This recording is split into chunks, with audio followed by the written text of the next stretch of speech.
Hello hi అండి, ఎలా ఉన్నారు అందరూ? నేనైతే చాలా బాగున్నాను. ఎప్పుడు కూడా మనం వెరైటీ దోశలు తింటుంటాం కదా, కానీ ఈ టైప్ దోశ ఎప్పుడైనా తిన్నారా?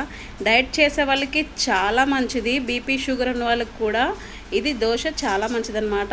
ఈ దోశ ఇలా ట్రై చేయండి, హెల్త్కి చాలా హెల్ప్ అవుతుందన్నమాట. సో ఇది ఎలా ప్రిపేర్ చేసుకోవాలో అనేది చూపించేస్తారండి. ముందుగా మనము శనగలు తీసుకున్నాము, శనగలతో పాటు మనం పెసర్లు కూడా తీసుకున్నాం అనమాట. ఇందులో వాటర్ వేసి ఒక రోజంతా నానబెట్టాలి.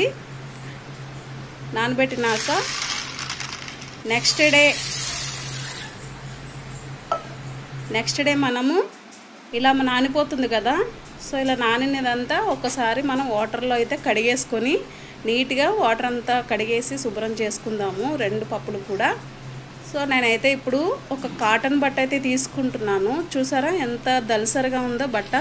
సో ఆ బట్టలో అయితే ఈ పప్పులు ఏవైతే పెసర్లు మనము శనగలు అయితే తీసుకున్నామో అవి రెండు కూడా ఆ బట్టలో వేసేసి రెండు కలిసేటట్టు మనం బాగా కలుపుకొని, ఇప్పుడైతే దీన్ని వాటర్ అంతా పోయేటట్టు మనం మూట కట్టుకొని కొంచెం సేపు ఈ జల్లెల్లో పెట్టుకొని, వాటర్ అంతా పోతుంది కదా, సో ఈ మూట అయితే ఒక గిన్నెలో పెట్టుకొని మూత వేసుకొని ఒక రోజంతా, ఒక డే ఒక నైట్ ఉంచుకొని, చూడండి ఇలా గిన్నెలో పెట్టుకొని ఒక డే ఒక నైట్ ఉంచుకొని, సో ఒక రోజంతా ఉంచుకున్న తర్వాత తీసి చూడండి ఒకసారి.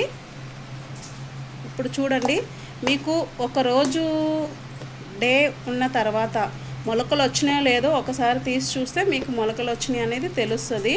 మీకు ఇంకా పెద్దవి కావాలంటే ఇంకొక రోజు ఎక్స్ట్రా ఉంచుకోండి, ఏం కాదు. చూడండి నేనైతే 2 రోజులు ఉంచుకున్నాను, ఇంత పెద్ద మొలకలు అయితే వచ్చాయి. చూసారు కదా ఎంత పెద్ద మొలకలు ఉన్నాయో. నాకైతే చాలా కలర్ఫుల్గా చాలా బాగా కనిపిస్తున్నాయి. చూడండి ఎంత పెద్ద వచ్చినాయో.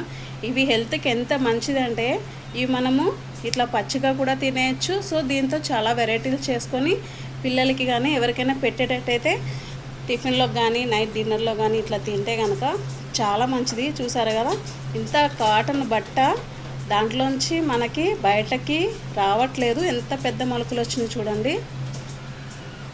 నేను ఎప్పుడు కూడా పిల్లలకి కానీ మా హస్బెండ్కి కానీ ఇట్లా ఏదో ఒక వెరైటీ చేసి పెడతాను. చూడండి వీక్లీ 2 టైమ్స్ అయితే తీసుకుంటాము. ఇది హెల్త్కి చాలా మంచిది, స్కిన్కు కానీ హెయిర్కు కానీ మనకి A to Z మనకి హెల్త్కి చాలా హెల్ప్ అవుతుంది అనమాట. బీపీ షుగర్ ఉన్న వాళ్ళకి కూడా చాలా మంచిది. చూడండి ఇది నేనైతే ఇప్పుడు దోశలకి ప్రిపేర్ చేసుకుందామని చెప్పేసి ఇలా అయితే నానపెట్టుకున్నాను అనమాట. ఇప్పుడు దోశలకైతే నేను మిక్సీలో వేసుకుంటాను. దీంట్లో మీకు కావాలంటే పచ్చిమిరపకాయ ఒక్కటి చిన్న అల్లం ముక్క వేసుకొని కూడా మీరు చేయొచ్చు, కానీ మా పాప చిన్న పాప కాబట్టి నేను పచ్చిమిర్చి వేసుకోలేదు. ఉత్తిదే నేను అలాగా దోశలకైతే మిక్సీ పట్టుకున్నాను. చూసారు కదా కొంచెం వాటర్ యాడ్ చేసుకొని మనము దోశలు వేసుకుంటే కనుక చాలా బాగుంటుంది. దీంట్లో నేను కొంచెము జీలకర్ర, కొంచెము ఉల్లిపాయలు, ఒకటి ఉల్లిపాయ, కొంచెం జీలకర్ర, తగినంత ఉప్పు వేసుకొని నేను దోశలకైతే ప్రిపేర్ చేసుకుంటున్నాను. చాలా బాగా వచ్చినాయి దోశలు. ఇలా వచ్చిన దోశలు వేసుకొని తింటే నైట్ డిన్నర్లోకైనా పర్వాలేదు, మార్నింగ్ టిఫిన్లోకైనా పర్వాలేదు. ఇలా మొలకొచ్చిన దోశలు వేసుకొని తింటే చాలా మంచిదన్నమాట. ట్రై చేయండి ఒకసారి. మనం ఎప్పుడు ఉత్తి దోశలు వేసుకుంటే దానివల్ల మనకి ప్రయోజనం లేదు. ఇట్లా మొలకొచ్చిన పప్పులతో దోశ వేసుకుంటే మనకి హెల్త్కి చాలా మంచిదన్నమాట. సో కొంచెం కష్టమైన ట్రై చేయండి. చూసారు కదా దోశ ఎంత చక్కగా వచ్చిందో. సో ఇలా మీకు కావాలంటే దీంట్లో పప్పులు ఇంకా కూడా యాడ్ చేసుకోవచ్చు. సో బాయ్ అందరికీ. ఈ వీడియో నచ్చినట్లయితే like and share and subscribe. Thank you so much.